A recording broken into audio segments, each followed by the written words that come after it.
Itu dua perkara yang displit, kenapa digabungkan dalam satu surat dakwaan.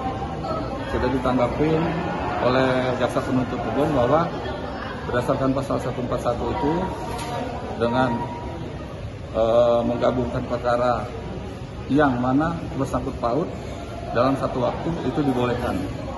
Yang kedua masalah kerugian negara, dan dalam surat dakwaan itu yang dituangkan ada menurut jaksa penuntut umum itu 3 miliar lebih, tapi di hasil BPK itu kenapa 4 miliar. Itu nanti dibuktikan, sudah masuk materi perkara, jadi dimasukkan dalam materi perkara dalam pembuktian pokok perkara dalam persidangan nanti kalau ada saksi yang besar. Berarti kita tetap pada dakwaan kita? Dalam dakwaan. Harapan kita berapa? Harapannya sidangnya lancar.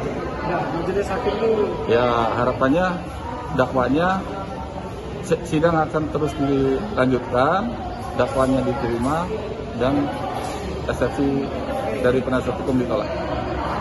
Jaksa atas eksepsi kami, tapi tetap di tanggapan jaksa itu tidak menguraikan secara rinci apa masalah hitungan, tidak dijelaskan. Dia mengatakan hanya ada beberapa bisa menghitung kerugian negara itu ada beberapa instansi. Dia tetap tidak menjelaskan. Harus seperti apa hitungan jelas, kan ini tindak pidana korupsi. Hitungan angka itu harus jelas, diperjelas dulu berapa kerugian negara. Itu yang pertama. Dan kami menanggapi atas tanggapan subkon kemarin di dakwaan dia. Subkon itu sebenarnya bukan disubkonkan seluruh proyek, tetapi memang ada mitra yang misal penyedia alat, membantu pengiriman. Angka kerugian negara itu sampai sekarang jaksa tidak pernah mengatakan jangan jelas berapa kerugian negara. Sedangkan kalau memang kerugian 4,8, kami hanya mengatakan satu, kami membeli set plan dan square plan itu 2 kali, 2,4 miliar sama 2,4 miliar. Ditambah lagi pengiriman itu, pengirim set plan itu dari Bekasi ke Palembang itu 1,3 miliar.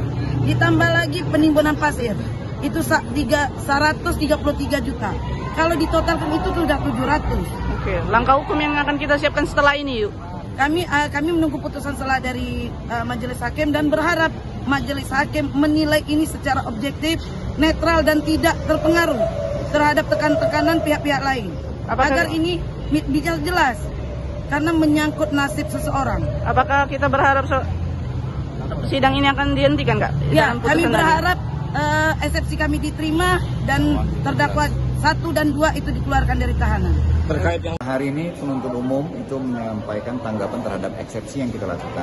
Eksepsi kita lakukan kemarin itu adalah ada poin-poin terkait yang pada hari ini dijawab oleh penuntut umum bahwa telah menyentuh pokok perkara, sehingga pada intinya dia meminta kepada majelis hakim untuk menolak eksepsi yang kita sampaikan.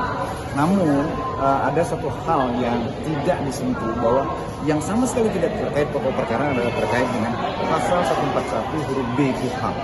Ini menyangkut formalitas dakwaan yang harusnya memang tidak disatukan dalam satu dakwaan, melainkan di-split. Karena di dakwaan itu sendiri formalnya sudah sangat cacat, menyatakan seluruh kesalahan-kesalahan tersebut itu kesalahan pada terdakwa 2. Sehingga hal ini jika digabungkan menjadi dalam satu dakwaan, maka ini menjadi kabur dakwaan tersebut. Harusnya dipisah. Kalau memang dia menyatakan bahwa itu perbuatan dilakukan bersama, ada di sana ada bentuk kata-kata atau bentuk dakwaannya yang menyatakan memang ini dilakukan secara bersamaan. Tetapi di dalam surat dakwaan penuntut umum itu tidak ada. Langkah hukum kita yang akan kita siapkan setelah ini, Kak? Kita kan ini kan lanjutannya adalah putusan selah. Jadi dan tidak ada lagi kita diminta oleh majelis hakim untuk membuat duplik. Sehingga kita tetap menunggu putusan selah dari majelis hakim.